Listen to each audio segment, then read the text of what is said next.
Don't ignore lumps. Now, this sounds like such obvious advice, but please don't ignore lumps. One of the things which will haunt me forever is that I noticed a lump on my neck around 2 years before I finally went to the doctors to get it checked in the summer of 2022. When I look back on the photos from the previous 2 years, there is a noticeable lump for around 2 years before I went to see the doctors. I remember from about 2020, I would at times notice in the mirror, oh, that looks unusual. I should probably get that checked if it doesn't go away. A few months would pass and I would forget it was there as I worked shifts as a midwife, or my hubby and I woke up at night time with the little children, or I taxied kids back and forth to school or to clubs, or did the housework, or went on adventures with the family.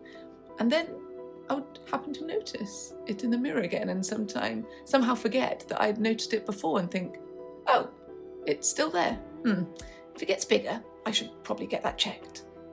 But again, time would pass as I taxied kids around and worked shifts as a midwife, etc., etc., etc.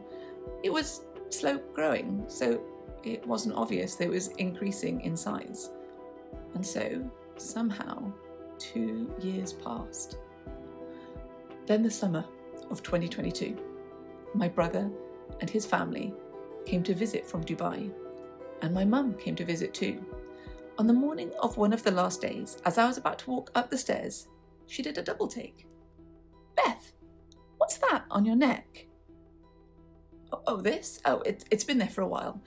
I keep meaning to go to the doctors to check what it is, but I keep forgetting. It doesn't hurt though. Beth, it's quite sizable. You need to get that checked. I'm not leaving until you've called the doctor for an appointment. Thankfully, my mum was a persistent, bossy mother, as that morning, finally, after 2 years of procrastination and forgetfulness, I did an online referral to the doctors and explained what I saw on my neck. Now, people complain about the NHS, but in all fairness to them, they scheduled an appointment that same day. Now, when I saw them, they checked the lump and said it would be wise to get an ultrasound on it. Then they asked, do you have any other lumps?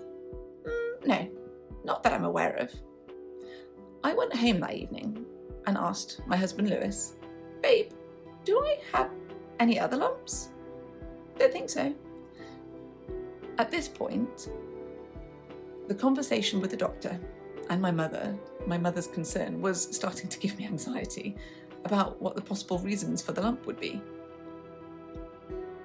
Unbelievably, as I checked my body in the mirror, I suddenly thought to correct my natural slouch to a ballerina, perfect posture, and there, in front of my eyes, a golf ball size lump popped up behind my collarbone. What the hell? I thought. Oh, damn!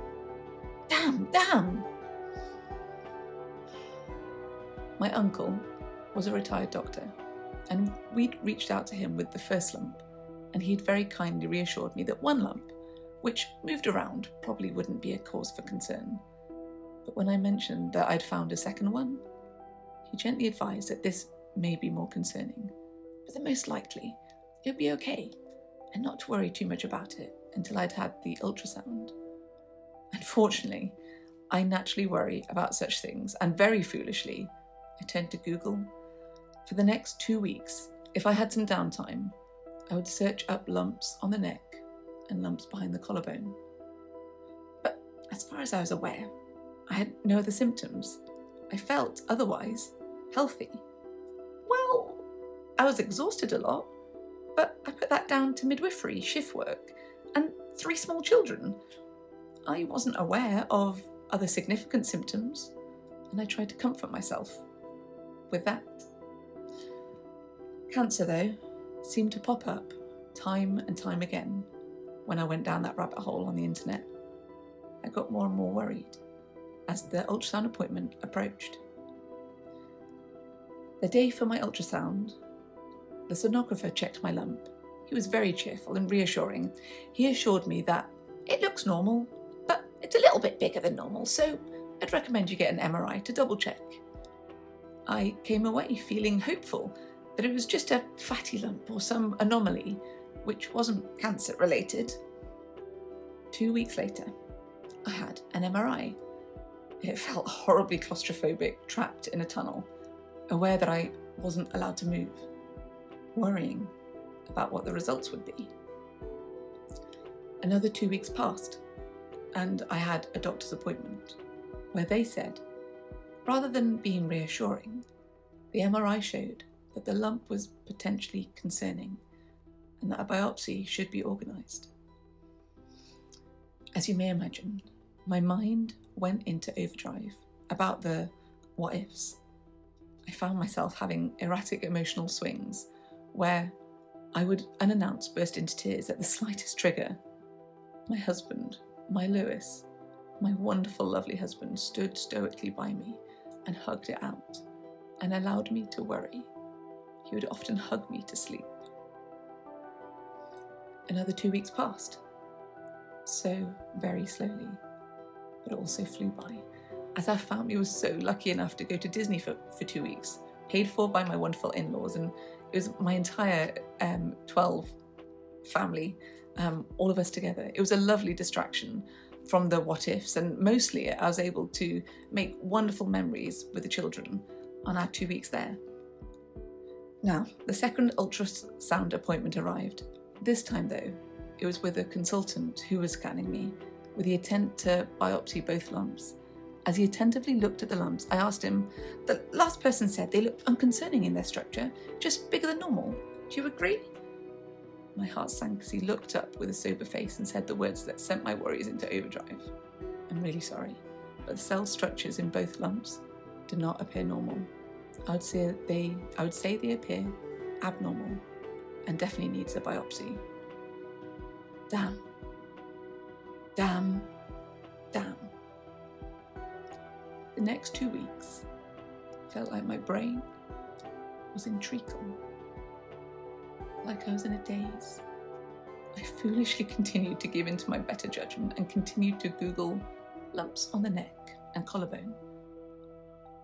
Halloween 2022 arrived, 3 days before I was expecting to have an appointment with the doctors.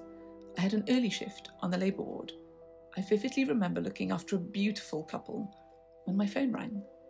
Normally, I ignore it, but something told me to check it. The phone showed unknown ID. Damn. I knew that hospitals, when they call, tend to have unknown ID. I quickly made my excuses and dashed to the staff room to answer the phone. "Bethany Smith?" asked a voice. "Speaking." "This is Dr. Derbisher's secretary calling. He's asked me to check in if you could come to his clinic at 12:30 today."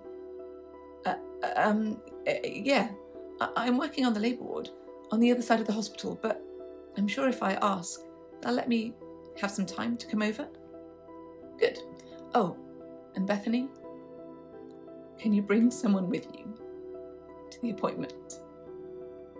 "Sorry? Bring someone?" "Yes. The doctor has said that it would be advisable to bring someone with you." "Okay."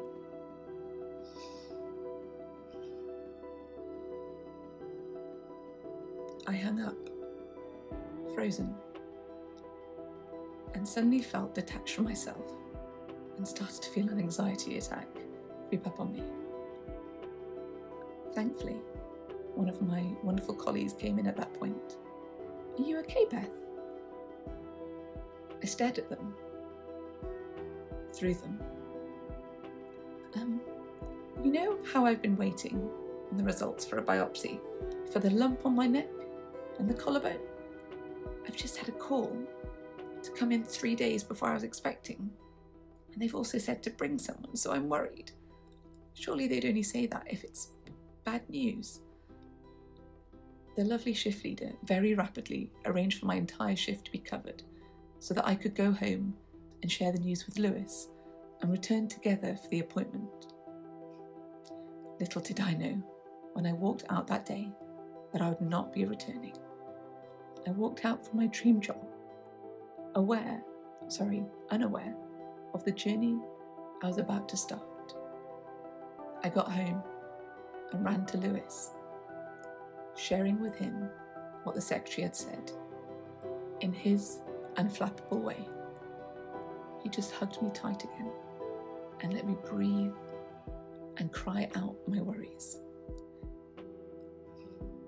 2 hours later, we drove together to the hospital, oblivious to the knowledge that we were about to be hit by the biggest curveball of our lives.